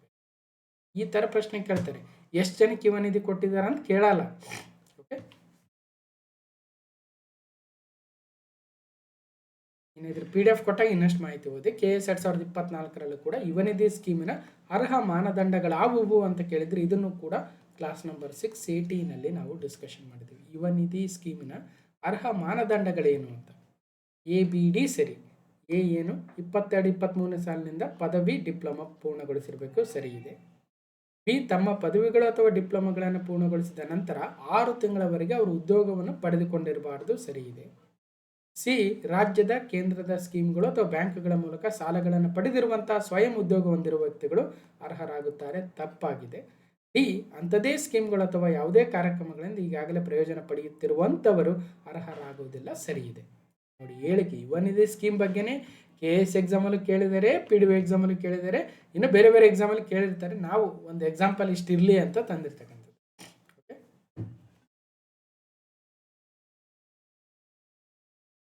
ನಾಲ್ಕನೇ ಪ್ರಶ್ನೆ, ಮುಖ್ಯಮಂತ್ರಿಗಳ ಕೌಶಲ್ಯ ಕರ್ನಾಟಕ ಯೋಜನೆ CMKKY ಅಡಿಯಲ್ಲಿ ಯಾವ ವಯೋಮಾನದವರನ್ನು ಗುರಿಯಾಗಿಸಲಾಗಿದೆ? Which age group is targeted under the chief minister's Kaushalya Karnataka ಯೋಜನೆ CMKKY? ಇದನ್ನು ಯಾವಾಗ ತಂದರು, ಯಾವಾಗ ಆರಂಭಿಸಿದ್ರು, ಇದರ ಉದ್ದೇಶ ಏನು, ಯಾವ ವಯೋಮಾನದವರನ್ನು ಗುರಿಯಾಗಿಸಲಾಗಿದೆ? 15-25, 20-40, 18-35, 18-40, ಯಾವ ವಯೋಮಾನದವರಿಗೆ ಕರ್ನಾಟಕದಲ್ಲಿ ಈ CMKKY ಅಥವಾ ಚೀಫ್ ಮಿನಿಸ್ಟರ್ಸ್ ಕೌಶಲ್ಯ ಕರ್ನಾಟಕ ಯೋಜನೆ ಮುಖಾಂತರ ಅವ್ರಿಗೊಂದಷ್ಟು ಕೌಶಲ್ಯಗಳನ್ನು ನೀಡಿ ಅವ್ರನ್ನ ಉದ್ಯೋಗ ಪಡೆಯೋದಕ್ಕೆ ಸಿದ್ಧತೆಯನ್ನು ಮಾಡಿಸೋದು ಅಂತ ಒಂದು ಯೋಜನೆ. ಹಾಗಾದರೆ ಯಾವ ವಯೋಮಾನದವರು? 18-35 ವರ್ಷದ ವಯೋಮಾನದವರೆಗೆ ಕರ್ನಾಟಕದ ಮುಖ್ಯಮಂತ್ರಿಗಳ ಕೌಶಲ್ಯ ಕರ್ನಾಟಕ ಯೋಜನೆ ಅಡಿಯಲ್ಲಿ ಸ್ಕಿಲ್ಸನ್ನು ಡೆವಲಪ್ ಮಾಡ್ತಾ ಇದ್ದಾರೆ. ಮುಖ್ಯಮಂತ್ರಿ ಕೌಶಲ್ಯ ಕರ್ನಾಟಕ ಯೋಜನೆ CM ಅಥವಾ chief minister's Kaushalya Karnataka scheme ಆಗುತ್ತೆ. 18-35 ವರ್ಷ ವಯಸ್ಸಿನ ಯುವಕರಿಗೆ ಮಾರುಕಟ್ಟೆ ಚಾಲಿತ ಕೌಶಲ್ಯೀಕರಣ, ಮರುಕೌಶಲ್ಯ, ರೀಸ್ಕಿಲ್ಲಿಂಗ್ ಅಂತ ಕರಿತೀವಿ, ಉನ್ನತ ಕೌಶಲ್ಯೀಕರಣ. ಹಾಗಾಗಿ market driven skilling, reskilling and upskilling ಯಾರಿಗೆ? 18-35 ಇಯರ್ಸ್ ಏಜ್ ಇರ್ತಕ್ಕಂಥ ಯುವಕರಿಗೆ ಇಂದಿನ ಕಲಿಕೆಯನ್ನು ಗುರುತಿಸಿ ಹೆಚ್ಚಿನ ಕೌಶಲ್ಯಗಳನ್ನು ಒದಗಿಸೋದು, ಯೋಗ್ಯ ಮತ್ತು ಉದ್ಯೋಗ ಪಡೆಯಲು ಸಮರ್ಥರನ್ನಾಗಿ ಮಾಡೋದು. ತರಬೇತಿ ಸಂಸ್ಥೆಗಳು ಮತ್ತು ತರಬೇತುದಾರರ ಸಾಮರ್ಥ್ಯವನ್ನು ಹೆಚ್ಚಿಸುವ ಮೂಲಕ ಪರಿಣಾಮಕಾರಿ ಪ್ರೋತ್ಸಾಹಧನಗಳನ್ನು ನೀಡುವ ಮೂಲಕ ಗುಣಮಟ್ಟದ ತರಬೇತಿಯನ್ನು ನೀಡುವುದು, ಅಂತಾರಾಷ್ಟ್ರೀಯ ಮಾನದಂಡಗಳಿಗೆ ಸಮಾನವಾಗಿ ಮೌಲ್ಯಮಾಪನ ಮಾಡುವ ಮೂಲಕ ಪ್ರಮಾಣ ಪತ್ರಗಳನ್ನು ನೀಡುವುದು, ಫಲಾನುಭವಿಗಳ ಆಯ್ಕೆಯಲ್ಲಿ ನಕಲು ಮಾಡುವುದನ್ನು ತಪ್ಪಿಸುವ ಮೂಲಕ ಒಮ್ಮೆಯಾದರೂ ಅವರ ಆಯ್ಕೆಯ ವೃತ್ತಿಯಲ್ಲಿ ಅರ್ಹ ಫಲಾನುಭವಿಗಳಿಗೆ ತರಬೇತಿಯನ್ನು ಕೊಡ್ತಕ್ಕಂಥದ್ದು. ರಾಷ್ಟ್ರೀಯ ಕೌಶಲ್ಯ ಅರ್ಹತಾ ಚೌಕಟ್ಟು ಅಥವಾ ನ್ಯಾಷನಲ್ ಸ್ಕಿಲ್ ಕ್ವಾಲಿಫಿಕೇಷನ್ ಫ್ರೇಮ್ವರ್ಕ್ ಅಂತ ಕೊಟ್ಟಿದ್ದಾರೆ. ಅದರ ಅಡಿಯಲ್ಲಿಯೇ ಯಾವ ರೀತಿಯಾಗಿ ನಾವು ಕರಿಕ್ಯುಲಮ್ ಅಥವಾ ಆ ಪಠ್ಯಕ್ರಮ ಹೇಗಿರಬೇಕು, ಮಾನದಂಡಗಳು ಹೇಗಿರಬೇಕು, ಪ್ರಮಾಣೀಕರಣ ಹೇಗಿರಬೇಕು, ತರಬೇತಿಯನ್ನು ಹೇಗೆ ಒದಗಿಸಬೇಕು. ಸುಮ್ಮನೆ ತರಬೇತಿ ಹೆಸರಿಗೆ ಕೊಟ್ಟರೆ ಆಗಲ್ಲ. ಅವರು ವಿದ್ಯಾರ್ಥಿಗಳ ತರಬೇತಿಯನ್ನು ಪಡೆದ ನಂತರ ನಿಜವಾಗ್ಲೂ ಒಂದು ವೇಳೆ ಅವ್ರ ಹತ್ರ ಮಾರ್ಕೆಟ್ ಡ್ರಿವನ್ ಸ್ಕಿಲ್ ಇಲ್ಲ ಅಂದರೆ ಸ್ಕಿಲ್ ಪಡೆದಿರಬೇಕು. ಆಲ್ರೆಡಿ ಸ್ಕಿಲ್ ಇತ್ತು, ರೀಸ್ಕಿಲ್ ಬೇಕು ಅಂದರೆ ರೀಸ್ಕಿಲ್ ಮಾಡಿ, ಅಥವಾ ಸ್ಕಿಲ್ ಇದೆ ಇನ್ನಷ್ಟು ಉನ್ನತೀಕರಣ ಮಾಡಬೇಕಂದ್ರೆ ಅಪ್ಸ್ಕಿಲ್ ಮಾಡಿ. ಒಟ್ಟಾರೆಯಾಗಿ ಇವತ್ತಿನ ಮಾರುಕಟ್ಟೆಯಲ್ಲಿ ಏನು ಬೇಡಿಕೆ ಇದೆ, ಅಭ್ಯರ್ಥಿಗಳಿಗೆ ಏನನ್ನು ಓದಿರ್ಬೇಕು, ಏನು ತಿಳ್ಕೊಂಡಿರ್ಬೇಕಂತ ಬೇಡಿಕೆ ಇದೆಯೋ ಅಷ್ಟು ಬೇಡಿಕೆಗಳನ್ನು ಪೂರೈಸ್ತಕ್ಕಂತಹ ತರಬೇತಿಯನ್ನು ಕೊಡಿ, ಸಿಲೆಬಸ್ಸನ್ನು ಕವರ್ ಮಾಡಿ, ಮಾನದಂಡಗಳನ್ನು ಪೂರೈಸಿ ಫೈನಲಿ ಅವ್ರನ್ನ ರೆಡಿ ಮಾಡಿ ಮಾರ್ಕೆಟ್ಗೆ ಬಿಡಿ. ಅವರಿಗೆ ಉದ್ಯೋಗ ಪಡೆಯೋದಕ್ಕೆ ಬೇಕಿರ್ತಕ್ಕಂಥ ಎಲ್ಲ ವ್ಯವಸ್ಥೆಗಳನ್ನು ಮಾಡಿ ಅನ್ನೋದೇ ಮುಖ್ಯಮಂತ್ರಿ ಕೌಶಲ್ಯ ಕರ್ನಾಟಕ ಯೋಜನೆ. 18ರಿಂದ 35 ವರ್ಷಗಳ ವಯಸ್ಸಿನವರಿಗೆ. ಇದನ್ನು ಬಜೆಟಲ್ಲಿ ಮಾತಾಡಿದ್ವಿ ನಾವು. ಈ CMKKY 1.0 ಅಡಿಯಲ್ಲಿ ಈಗ ಆಲ್ರೆಡಿ 13,93,914 ಅಭ್ಯರ್ಥಿಗಳು ನೋಂದಣಿ ಮಾಡಿಕೊಂಡಿದ್ರು. ಅವರಿಗೆ ಬೇರೆ ಬೇರೆ ಸ್ಕೀಮ್ ಅಡಿಯಲ್ಲಿ ಈಗ ಆಲ್ರೆಡಿ ಉಚಿತವಾಗಿ ತರಬೇತಿಯನ್ನು ಕೊಟ್ಟು, ನಮ್ಮ ಆಲ್ರೆಡಿ ಮಾತಾಡ್ತಾ ಇದ್ವಲ್ಲ, ಸರ್ಕಾರಿ ಸಂಸ್ಥೆಗಳಿದ್ದಾವೆ, ITI ಇದೆ, KGTTI ಇದೆ, GTTC ಇದೆ, ಮೋಕ್ಷಗುಂಡಂ ವಿಶ್ವೇಶ್ವರಯ್ಯನವರ ಹೆಸರಲ್ಲಿ ಒಂದಿದೆ. ಸೊ ಈ ಎಲ್ಲ ಸಂಸ್ಥೆಗಳು ಅವರಿಗೆ ತರಬೇತಿಯನ್ನು ಕೊಟ್ಟಿದ್ದಾವೆ ಕೂಡ ಈಗ ಆಲ್ರೆಡಿ. ಅದೇ ಥರ ಇತ್ತೀಚಿನ ಒಂದು ಬಜೆಟಲ್ಲಿ Karnataka state skill development policy ಅಂತಂದಿದ್ರು. Karnataka state skill development policy 2025 ನಾವು ರೀಸೆಂಟಾಗಿ ಮಾತಾಡ್ತಾ ಇದ್ದೀವಿ. ಅಥವಾ ನಿನ್ನೆ ವಿಡಿಯೋದಲ್ಲಿ ಹೇಳಿದ್ದೆ ನಾನು, BTS ಬೆಂಗಳೂರು ಟೆಕ್ ಸಮಿಟ್ 2025 ಅನ್ನೋ ಸಂದರ್ಭದಲ್ಲಿ ಹೊಸ ಪಾಲಿಸಿಗಳೇನು ಮಾಡಿದ್ವು, ಆ ಪಾಲಿಸಿಗಳ ಬಗ್ಗೆ ಹೇಳಬೇಕಾದ್ರೆ ಸ್ಕಿಲ್ ಡೆವಲಪ್ಮೆಂಟ್ ಪಾಲಿಸಿ ಕೂಡ ಇತ್ತು. ಅದರಲ್ಲಿ CMKKY 2.0 ಬಗ್ಗೆ ಹೇಳಿದ್ದಾರೆ. ಏನಿದೆ CMKKY 2.0 ಅಂದರೆ, ಸೊ ಈ ಒಂದು 2ನೇ ವರ್ಷನನ್ನು ಕೂಡ ಇತ್ತೀಚೆಗೆ ಕರ್ನಾಟಕ ರಾಜ್ಯ ಕೌಶಲ್ಯ ಅಭಿವೃದ್ಧಿ ನೀತಿ 2025 ಉಲ್ಲೇಖವನ್ನು ಮಾಡುತ್ತಾ ಮುಖ್ಯಮಂತ್ರಿ ಕೌಶಲ್ಯ ಕರ್ನಾಟಕ ಯೋಜನೆ 2.0 ಅನ್ನು ಸರ್ಕಾರ ಪ್ರಾರಂಭಿಸಿದೆ. ಜಿಲ್ಲಾ ಮಟ್ಟದ ಕೌಶಲ್ಯ ಅಭಿವೃದ್ಧಿ ಯೋಜನೆಗಳು, ಕೌಶಲ್ಯ ಅಂತರ ವಿಶ್ಲೇಷಣೆ, ತರಬೇತಿ, ನಿಯೋಜನೆ ವಿಶೇಷತೆ, ಡಿಜಿಟಲೀಕರಣ, ಹೀಗೆ ಹಲವಾರು ಹೊಸ ಯಾಡಾನ್ಗಳನ್ನು ಮಾಡಿದ್ದಾರೆ ಈ ಒಂದು CMKKY 2.0ದಲ್ಲಿ. ಎಕ್ಸಾಮಲ್ಲಿ ಕೇಳ್ಬೋದು, CMKKY 2.0 ಯಾವ ನೀತಿಯ ಅಡಿಯಲ್ಲಿ ಬರುತ್ತಂದರೆ ಕರ್ನಾಟಕ ರಾಜ್ಯ ಕೌಶಲ್ಯ ಅಭಿವೃದ್ಧಿ ನೀತಿ. ಯಾವಾಗ ತಂದರು ಅಂದರೆ 2025. ಜೊತೆಗೆ ಯುವನಿಧಿ ಪ್ಲಸ್ ಅಂತಂದಿದ್ದಾರೆ. ಏನಿದೆ ಯುವನಿಧಿ ಪ್ಲಸ್ ಅಂದರೆ, ಈಗ ಹಲವಾರು ವಿದ್ಯಾರ್ಥಿಗಳು ಯುವನಿಧಿ ಯೋಜನೆಯ ಫಲಾನುಭವಿಗಳಾಗಿದ್ದಾರೆ. ಅವ್ರಿಗೆ ಕೂಡ ಸ್ಕಿಲ್ಲನ್ನು ಕೊಡಬೇಕು. ಅದಕ್ಕೋಸ್ಕರ ಯುವನಿಧಿ ಸ್ಕೀಮಲ್ಲಿ ರಿಜಿಸ್ಟರ್ ಆಗಿರ್ತಕ್ಕಂಥ ವಿದ್ಯಾರ್ಥಿಗಳನ್ನು ಕರ್ಕೊಂಡ್ಬಂದು ಅವರಿಗೆ ತರಬೇತಿ ಕೊಡ್ತಕ್ಕಂಥದ್ದು, ಅದನ್ನೇ ಯುವನಿಧಿ ಪ್ಲಸ್ ಅಂತೀವಿ. ಯಾರಿಂದ ತರಬೇತಿ ಕೊಡಿಸ್ಬೇಕು? ನಮ್ಮ ಕರ್ನಾಟಕದ ವಿವಿಧ ತರಬೇತಿ ಸಂಸ್ಥೆಗಳಿದಾವೆ ಅಂತ ಹೇಳ್ತಾ ಇದೀವಲ್ವ, GTTC, KGTTI, ಮೋಕ್ಷಗುಂಡಂ ಸಂಸ್ಥೆ ಮತ್ತು ITIಗಳು, ಅವರಿಂದ ತರಬೇತಿ ಕೊಡಿಸ್ತಕ್ಕಂಥದ್ದು. ಹಿಡ್ಕೊಂಬರೋದು ಯುವನಿಧಿ ಯಾರ್ಯಾರು ಫಲಾನುಭವಿಗಳಿದ್ರು, ಬರ್ರಿಯಪ್ಪ ಟ್ರೈನಿಂಗ್ ತೊಗೊಳ್ರಿ, ನಿಮಗೆ ಬರೀ ಗೌರ್ಮೆಂಟ್ ಜಾಬ್ ಅಂತ ಯಾಕೆ ಟ್ರೈ ಮಾಡ್ತೀರಿ, ಯಾರಿಗಾಗಿಲ್ಲ ಬರ್ರಿ ನಿಮಗೆ ಸ್ಕಿಲ್ಸ್ ಕೊಡ್ತೀವಿ. ನಾ BA ಓದಿನಿ ಸರ್, ನನಗೆ ಏನು ಬರಲ್ಲ, ಇತಿಹಾಸ, ಪೌರನೀತಿ, ಭೂಗೋಳ ಓದಿದ್ದೀನಿ, ಎಲ್ಲಿ ಜಾಬ್ ಕೊಡ್ತಾ ಇಲ್ಲ ನನಗೆ, ಪರವಾಗಿಲ್ಲ ಬಾ, ಒಂದು ಟ್ಯಾಲೆಂಟ್ ಇದೆಯಲ್ಲ, ಒಟ್ಟಿನಲ್ಲಿ ಡಿಗ್ರಿ ಓದಷ್ಟು ಪಾಸ್ ಆಗೋಷ್ಟು ನಾಲೆಜ್ ಇದೆಯಲ್ಲ, ಬಾ ಅಂತೇಳಿ ಕರ್ಕೊಂಬಂದು ಅವರಿಗೆ ಟ್ರೈನಿಂಗ್ ಕೊಡೋದು. ಹಾಗಾಗಿ ಯುವ ನಿಧಿ ನೋಂದಾಯಿತ ಅಭ್ಯರ್ಥಿಗಳ ಪಟ್ಟಿಯನ್ನು DTEಯಿಂದ ಪಡೆದು ನಮ್ಮ ಕರ್ನಾಟಕ ಸ್ಕಿಲ್ ಡೆವಲಪ್ಮೆಂಟ್ ಕಾರ್ಪೊರೇಷನ್ ಅಡಿಯಿಂದ GTTC, KGTTI, ಮೋಕ್ಷಗುಂಡಂ ಸಂಸ್ಥೆ, ITI ಸಂಸ್ಥೆಗಳಿಂದ ತರಬೇತಿಯನ್ನು ಸಂಯೋಜನೆ ಮಾಡಿ ಈಗ ಆಲ್ರೆಡಿ 15,000 ಯುವನಿಧಿ ಅಭ್ಯರ್ಥಿಗಳಿಗೆ ತರಬೇತಿ ನೀಡುವ ಗುರಿಯನ್ನು ಹೊಂದಿದ್ದು. ಈಗ ಆಲ್ರೆಡಿ 1,500 ವಿದ್ಯಾರ್ಥಿ ಆಲ್ಮೋಸ್ಟ್ ತರಬೇತಿಯನ್ನು ಕೂಡ ಮಾಡಿದ್ದಾರೆ. ಇನ್ನೂ 1,000 ವಿದ್ಯಾರ್ಥಿಗಳಿಗೆ ತರಬೇತಿ ನಡೀತಾ ಇದೆ ಅಂತೆ. ನೋಡಿ ಹೇಗಿದೆ. ಅದರ ಜೊತೆಗೆ ಪ್ರಧಾನಮಂತ್ರಿ ಕೌಶಲ್ಯ ವಿಕಾಸ್ ಯೋಜನೆ ಅಡಿಯಲ್ಲೂ ಕೂಡ ಕರ್ನಾಟಕದಿಂದ ಹಲವಾರು ವಿದ್ಯಾರ್ಥಿಗಳಿಗೆ ತರಬೇತಿಯನ್ನು ಕೊಡ್ತಾ ಇದೆ. ಇಲ್ಲಿ ಇಂಪಾರ್ಟೆಂಟ್ ಯುವನಿಧಿ ಬಗ್ಗೆ ಈಗ ಆಲ್ರೆಡಿ ಎಕ್ಸಾಮಲ್ಲಿ ಬಂದು ಹೋಗಿದೆ, ಬಟ್ ಯುವನಿಧಿ ಪ್ಲಸ್ ಬಗ್ಗೆ ಇನ್ನೂ ಬಂದಿಲ್ಲ, ಮುಂದೆ ಬರುತ್ತೆ ಅಥವಾ ಬಂದು ಹೋಗಿದೆಯೋ ನನಗೆ ಗೊತ್ತಿಲ್ಲ. ಸೊ ರೆಡಿ ಇರಿ. ಯುವ ನಿಧಿ ಪ್ಲಸ್ ಅಂದ್ರೇನು? ಸಿಂಪಲ್ ಆಗಿ ಯುವ ನಿಧಿ ಸ್ಕೀಮ್ನ ಅಡಿಯಲ್ಲಿ ಆಲ್ರೆಡಿ ಫಲಾನುಭವಿಗಳು ರಿಜಿಸ್ಟರ್ ಆಗಿರ್ತಕ್ಕಂತಹ ಆ 3,1500 ಪಡಿತಾ ಇರತಕ್ಕಂಥ ವಿದ್ಯಾರ್ಥಿಗಳನ್ನು ಕರ್ಕೊಂಡ್ಬಂದು ಟ್ರೈನಿಂಗ್ ಕೊಡಿಸಿ ಸ್ಕಿಲ್ ಮಾಡೋದು. ಯಾವ ಅಡಿಯಲ್ಲಿ? Karnataka skill development corporation, government tools and training ಅದು ಏನೋ ಇದೆಯಲ್ಲ, GTTC ಮತ್ತು CDAC, ಹಾಗೆ KGTTI, ಇವೆಲ್ಲ ಮುಂದೆ ಬರ್ತವೆ. ಅದು ಏನು ವಿಸ್ತರಿತ ರೂಪ ಹೇಳ್ತೀನಿ. ಇನ್ನು ಕರ್ನಾಟಕ ಕೌಶಲ್ಯಾಭಿವೃದ್ಧಿ ನಿಗಮ KSDC 2020ರಲ್ಲಿ ತಂದಿದ್ದಾರೆ. ಅದಕ್ಕೊಂದು ಕಂಪನಿಯ ರೂಪವನ್ನು ಕೊಟ್ಟಿದ್ದಾರೆ. ಕರ್ನಾಟಕ ವೃತ್ತಿ ಯೋಜನಾ ಕಾರ್ಯಕ್ರಮ, ಅದರ ಅಡಿಯಲ್ಲಿ ನನ್ನ ವೃತ್ತಿ ನನ್ನ ಆಯ್ಕೆ, ನನ್ನ ವೃತ್ತಿ ನನ್ನ ಆಯ್ಕೆ. ಇವತ್ತು 8ರಿಂದ 12ನೇ ತರಗತಿ ಓದ್ತಾ ಇರ್ತಕ್ಕಂಥ ವಿದ್ಯಾರ್ಥಿಗಳಿಗೆ ನಾನು ಫಸ್ಟ್ ಆಫ್ ಆಲ್ 8, 9, 10 ಮುಗಿದ ನಂತರ 3 ಸ್ಟ್ರೀಮ್ ಬರ್ತವೆ. ಮತ್ತು ಅಗೇನ್ 3 ಯಾಕೆ ಇನ್ನೂ ಭಾಳ ಬರ್ತವೆ. ಸಿಂಪಲ್ ಆಗಿ ಹೇಳೋದಾದರೆ ನಾನು ಆರ್ಟ್ಸ್ ಕಡೆ ಹೋಗ್ಬೇಕಾ, ಕಾಮರ್ಸ್ ಕಡೆ ಹೋಗ್ಬೇಕಾ, ಸೈನ್ಸ್ ಕಡೆ ಹೋಗ್ಬೇಕು, ಇದು ಮೇಜರ್ ಡಿವಿಷನ್ ಆಗ್ತಕ್ಕಂಥದ್ದು. ಅದು ಬಿಟ್ಟರೆ ಮತ್ತೆ ಅಗೇನ್ ಡಿಪ್ಲೊಮಾ ಹೋಗ್ಬೋದು, ITI ಹೋಗ್ಬೋದು, ಬೇರೆ ಬೇರೆ ಆಪ್ಷನ್ಸ್ ಇದ್ದಾವೆ. ಈವನ್ ಬೇರೆ ಇನ್ನೊಂದು ಯಾವುದೋ ಬೇರೆ ಕೋರ್ಸಸ್ ಇದಾವಲ್ಲ, ಏನಂತೀವಿ, ಈ ಪ್ಯಾರಾಮೆಡಿಕಲ್ ಕೋರ್ಸಸ್ಸು PUC ಆದಮೇಲೆ ಕೂಡ ಇದ್ದಾವೆ. ಹೀಗೆ ಒಟ್ಟಿನಲ್ಲಿ ಈ ವಿದ್ಯಾರ್ಥಿಗಳಿಗೆ ತಮ್ಮ ಜೀವನದಲ್ಲಿ ಏನು ಮಾಡಬೇಕು, ಏನು ಅಚೀವ್ ಮಾಡಬೇಕು, ಯಾವ ಫೀಲ್ಡ್ಗೆ ಹೋಗ್ಬೇಕಂತಕ್ಕಂತಹ ಒಂದು ಗೊಂದಲ ಇದ್ದೇ ಇರುತ್ತೆ. ಅದಕ್ಕೋಸ್ಕರ ಸಮಗ್ರ ಶಿಕ್ಷಣ ಕರ್ನಾಟಕ, ಶಾಲಾ ಶಿಕ್ಷಣ ಮತ್ತು ಸಾಕ್ಷರತಾ ಇಲಾಖೆ, ಕರ್ನಾಟಕ ಸರ್ಕಾರದ ಪದವಿ ಪೂರ್ವ ಶಿಕ್ಷಣ ಇಲಾಖೆಯ ಸಹಯೋಗದೊಂದಿಗೆ ಕರ್ನಾಟಕ ಕೌಶಲ್ಯಾಭಿವೃದ್ಧಿ ನಿಗಮ KSDC, Karnataka skill development corporation KSDC, Karnataka ವೃತ್ತಿ ಯೋಜನಾ ನನ್ನ ವೃತ್ತಿ ನನ್ನ ಆಯ್ಕೆ ಕಾರ್ಯಕ್ರಮವನ್ನು ಪ್ರಾರಂಭಿಸಲು ಸಜ್ಜಾಗಿದೆ.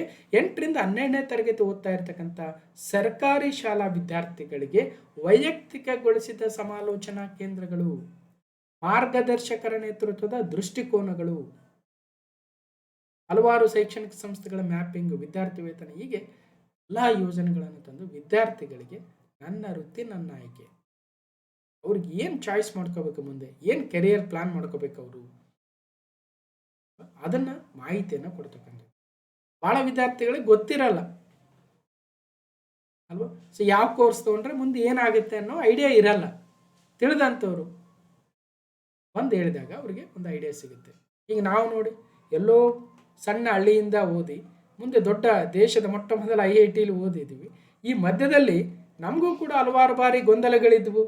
ಇವತ್ತಿನಂತೆ ಇಂಟರ್ನೆಟ್ ಇರಲಿಲ್ಲ, ಇವತ್ತಿನಂತೆ ಕೈಯಲ್ಲಿ ಮೊಬೈಲ್ಗಳಿರಲಿಲ್ಲ. ಆದರೂ ಕೂಡ ಅಲ್ಲೋ ಇಲ್ಲೋ ಹುಡುಕಿ ಎಲ್ಲಿದೆ IIT ಅಂದ್ರೇನು, ಪರೀಕ್ಷೆ ಹೆಂಗೆ ಬರೀಬೇಕು IITಗೆ, ಎಲ್ಲಿಯ ರಾಯಚೂರು ಜಿಲ್ಲೆಯ ಸಣ್ಣ ಗ್ರಾಮ, ಎಲ್ಲಿಯ ದೇಶದ ದೊಡ್ಡ IIT, ಅಲ್ಲಿಗೆ ಹೋಗೋದು ಹೇಗೆ, ಟ್ರೈನ್ ಟಿಕೆಟ್ ಹೆಂಗೆ ಬುಕ್ ಮಾಡಿಸಬೇಕು, ನಾವೇನು ಟ್ರೈನಲ್ಲಿ ಓಡಾಡಿದ್ವಾ ಬಿಟ್ಟಿದ್ವಾ ಅಲ್ವಾ. ಹೋಗ್ಲಪ್ಪ, ಅಪ್ಪ ಅಮ್ಮ ಎಲ್ಲ ತಿಳ್ಕೊಂಡು ಎಲ್ಲ ಹೇಳಂತವ್ರ, ಗೊತ್ತಿರುತ್ತೆ ನಿಮ್ಗೆ ಏನಾಗುತ್ತೆ ಅಂತ.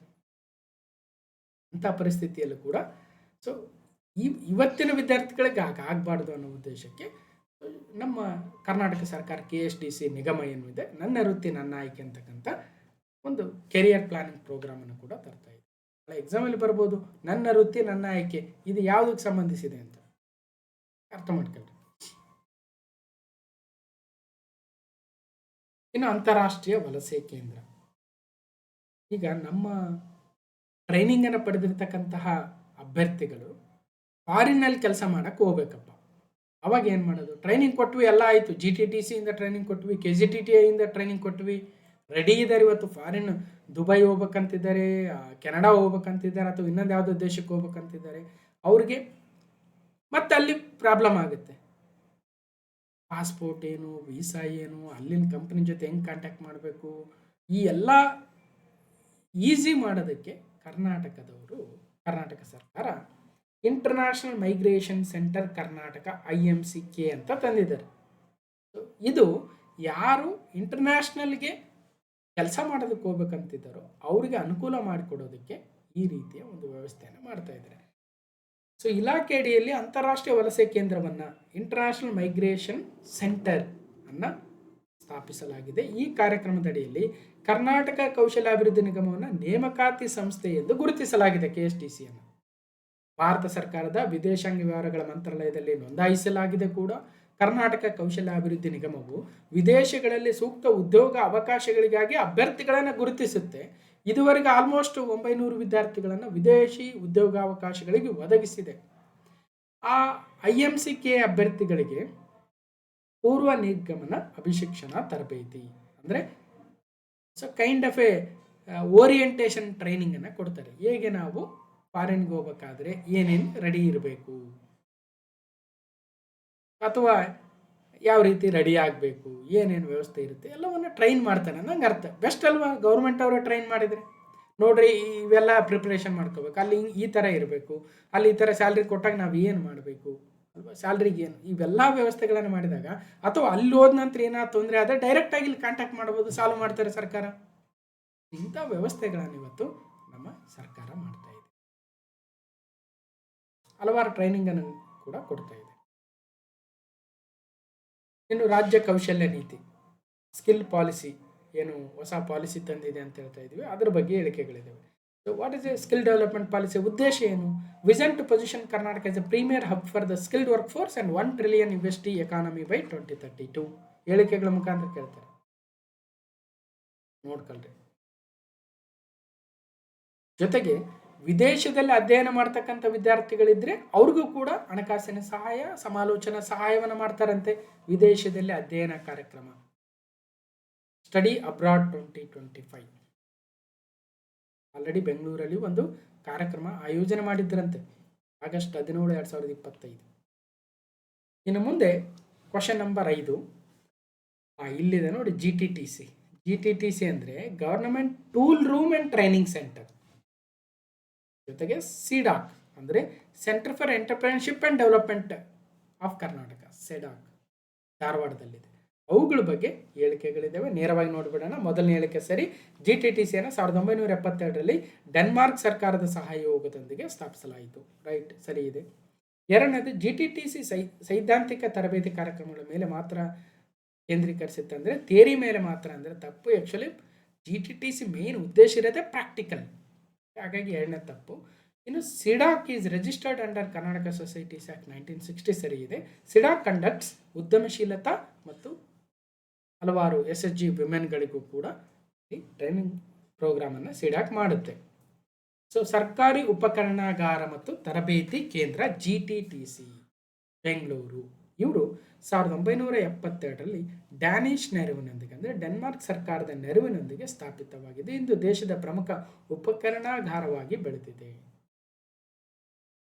ಉದ್ಯೋಗಾರ್ಹ ಕೌಶಲ್ಯ ಹೊಂದಿರುವ ಯುವಕರನ್ನು ಉದ್ಯಮಕ್ಕೆ ಸಿದ್ಧಗೊಳಿಸಲು ಕೌಶಲ್ಯಾಭಿವೃದ್ಧಿ ಕೋರ್ಸ್ಗಳನ್ನು ನಡೆಸುತ್ತೆ.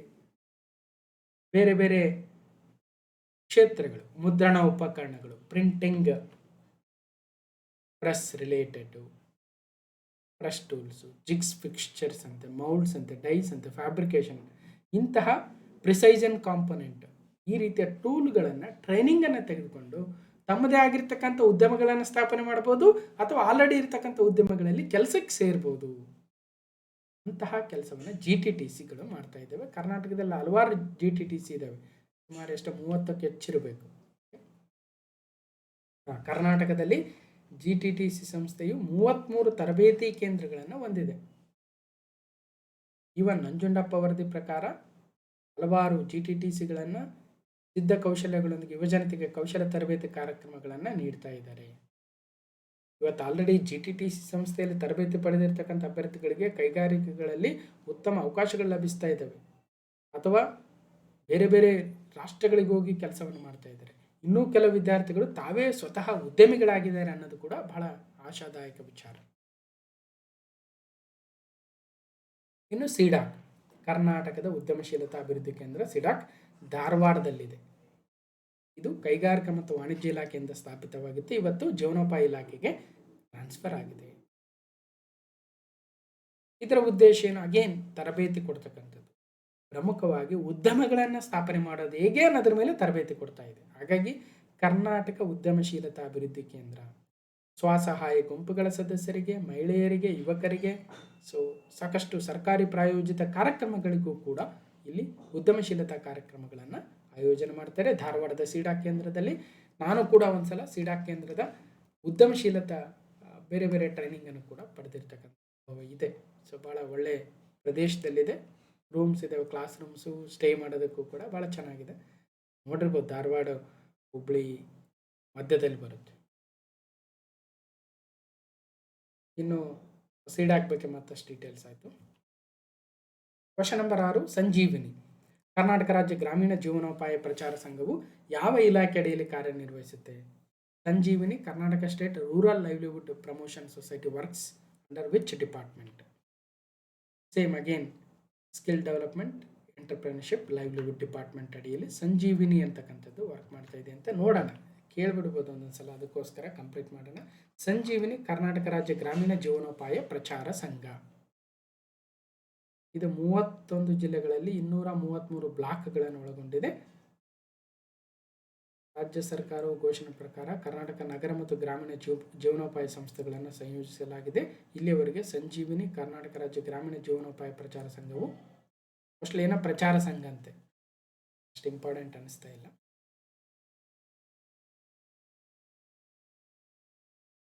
ನಲ್ ಜಲ್ ಮಿತ್ರ ಇದೊಂದು ಕೋರ್ಸ್ ಅಂತೆ. ಅಂದರೆ ಮಹಿಳೆಯರಿಗೆ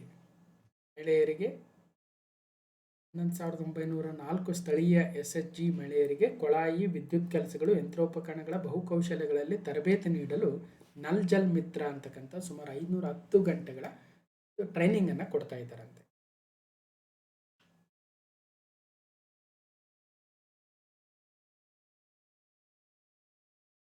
ಇನ್ನೊಂದು ಕೆಲವೊಂದು ಇದಾವೆ, ನೀವೇ ಓದ್ಕೊಳ್ರಿ, ಅಷ್ಟೇನು ಇಂಪಾರ್ಟೆಂಟ್ ಅನ್ನಿಸ್ತಾ ಇಲ್ಲ.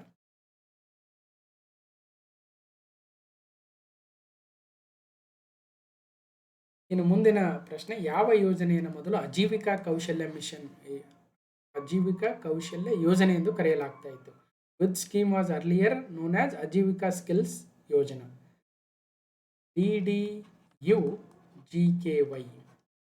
ದೀನ್ ದಯಾಳ್ ಉಪಾಧ್ಯಾಯ ಗ್ರಾಮೀಣ ಕೌಶಲ್ಯ ಯೋಜನೆಯನ್ನು ಹಿಂದೆ ಆಜೀವಿಕಾ ಕೌಶಲ್ಯ ಯೋಜನೆ ಅಂತ ಕರಿತಾ ಇದ್ರು. ಇದು ಕೇಂದ್ರ ಸರ್ಕಾರದ ಯೋಜನೆ. ದೀನ್ ದಯಾಳ್ ಉಪಾಧ್ಯಾಯ ಗ್ರಾಮೀಣ ಕೌಶಲ್ಯ ಯೋಜನೆ ಒಂದು ಕೌಶಲ್ಯ ಯೋಜನೆ ಆಗಿದೆ ಕೇಂದ್ರ ಸರ್ಕಾರದ. ಇದನ್ನು ಮೊದಲು ಆಜೀವಿಕಾ ಕೌಶಲ್ಯ ಯೋಜನೆ ಅಂತ ಕರಿತಾ ಇದ್ರು. ಇದರಲ್ಲೂ ಕೂಡ ಹಲವಾರು ತರಬೇತಿ ಕಾರ್ಯಕ್ರಮಗಳನ್ನು ನೀಡ್ತಾ ಹೋಗ್ತಾರೆ. ಯಾರಿಗಾದ್ರೂ ಆಸಕ್ತಿ ಇರ್ತಕ್ಕಂಥವ್ರು ನೀವು ಕೂಡ ಭಾಗವಹಿಸ್ಬೋದು. ಒಟ್ಟಾರೆಯಾಗಿ ಎಕ್ಸಾಮ್ ಪಾಯಿಂಟ್ ಆಫ್ ವ್ಯೂ ಅಲ್ಲಿ ಆಜೀವಿಕಾ ಸ್ಕಿಲ್ಸ್ ಯೋಜನೆಯನ್ನು ಹಿಂದೆ ಆಜೀವಿಕಾ ಅಂತ ಕರಿತಾ ಇದ್ದಾರೆ, ಈಗ DDU-GKY ಅಂತ ಕರಿತಾ ಇದ್ದಾರೆ. ಇನ್ನು ಅಕ್ಕಾ ಕೆಫೆಗಳು. 2024-25ರಲ್ಲಿ ಪ್ರಾರಂಭಿಸಲಾದ ಅಕ್ಕಾ ಕೆಫೆ ಉಪಕ್ರಮ ಸ್ವಸಹಾಯ ಗುಂಪುಗಳ ಮಹಿಳೆಯರಿಗೆ ಪೌಷ್ಟಿಕ ಸ್ಥಳೀಯ ಪಾಕ ಪದ್ಧತಿಯನ್ನು ಪೂರೈಸುವ ಕೆಫೆಗಳನ್ನು ನಡೆಸಲು ಅಧಿಕಾರ ನೀಡುತ್ತೆ. ಅಂದರೆ ಅಕ್ಕಾ ಕೆಫೆ ಅಂದರೆ ಒಂದಷ್ಟು ಕೆಫೆಗಳನ್ನು ಮಹಿಳೆಯರೇ ತಾವೇ ಆರಂಭಿಸಿ ತಮಗೆ ಉದ್ಯಮಗಳನ್ನು ಸೃಷ್ಟಿಸ್ತಕ್ಕಂಥ ಕೆಲಸ ಅಕ್ಕಾ ಕೆಫೆ. ಇನ್ನು NULM ಅಂತ ಬರುತ್ತೆ, ರಾಷ್ಟ್ರೀಯ ನಗರ ಜೀವನೋಪಾಯ ಅಭಿಯಾನ. ದೀನ್ ದಯಾಳ್ ಅಂತ್ಯೋದಯ ಯೋಜನೆ ರಾಷ್ಟ್ರೀಯ ನಗರ ಜೀವನೋಪಾಯ ಅಭಿಯಾನ ಅಥವಾ Deen Dayal Antyodaya Yojana national urban livelihood mission 2022-23. ಹಿಂದೆ ಇದನ್ನು ಸ್ವರ್ಣ ಜಯಂತಿ ಶಹರಿ ರೋಜ್ಗಾರ್ ಯೋಜನೆ ಅಂತ ಕರಿತಾ ಇದ್ರು, ಅದನ್ನು ರೀನೇಮ್ ಮಾಡಿದ್ದಾರೆ. ಆ ಮೂಲಕ ಸ್ಥಳೀಯ ಸಂಸ್ಥೆಗಳಲ್ಲಿ, ನಗರ ಸ್ಥಳೀಯ ಸಂಸ್ಥೆಗಳಲ್ಲಿ ಅನುಷ್ಠಾನ ಮಾಡ್ತಾ ಇದ್ದಾರೆ. ಅಂದರೆ ನಗರದಲ್ಲಿರ್ತಕ್ಕಂಥ ಬಡವರು, ನಗರದಲ್ಲಿರ್ತಕ್ಕಂಥ ದುರ್ಬಲರು, ನಗರದಲ್ಲಿರ್ತಕ್ಕಂಥ ಮನೆ ರಹಿತ ಕುಟುಂಬಗಳಿಗೆ ಮನೆಗಳನ್ನು, ಉದ್ಯೋಗಗಳನ್ನು, ಸ್ಕಿಲ್ಗಳನ್ನು ಒದಗಿಸ್ತಕ್ಕಂಥದ್ದು ರಾಷ್ಟ್ರೀಯ ನಗರ ಜೀವನೋಪಾಯ ಯೋಜನೆ ಆಗುತ್ತೆ, ಅಥವಾ DNLM ಅಂತ ಕರಿತೀವಿ. ದೀನ್ ದಯಾಳ್ ಅಂತ್ಯೋದಯ ಯೋಜನೆ, ನ್ಯಾಷನಲ್ ಅರ್ಬನ್ ಲೈವ್ಲಿಹುಡ್ ಮಿಷನ್.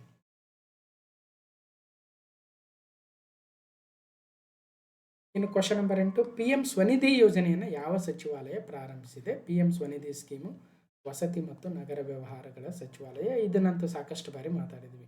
ಅಂದರೆ ಬೀದಿ ಬದಿ ವ್ಯಾಪಾರಿಗಳಿಗೆ ಸಾಲ ಸೌಲಭ್ಯನ ಕೊಡ್ತಕ್ಕಂಥ ಯೋಜನೆ PM ಸ್ವನಿಧಿ ಯೋಜನೆ.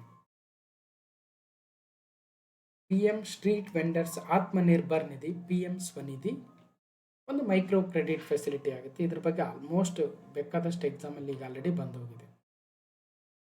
ಎಕ್ಸಾಂಪಲ್ ನೋಡೋದಾದರೆ KGMSDC ಅಂತಿದೆ ಅಂತೆ, Karnataka German multi skill development centre Bengaluru ಮತ್ತು ಗುಲ್ಬರ್ಗಗಳಲ್ಲಿದೆ. ಜರ್ಮನಿ ಸರ್ಕಾರದೊಂದಿಗೆ ಸಹಯೋಗದೊಂದಿಗೆ ಸ್ಕಿಲ್ ಡೆವಲಪ್ಮೆಂಟ್ ಸೆಂಟರ್ಗಳನ್ನು ಸ್ಥಾಪನೆ ಮಾಡಿದ್ದಾರೆ. ಇನ್ನು ಮೋಕ್ಷಗುಂಡಂ ವಿಶ್ವೇಶ್ವರಯ್ಯ ಮಾಸ್ಟರ್ ತರಬೇತಿ ಸಂಸ್ಥೆ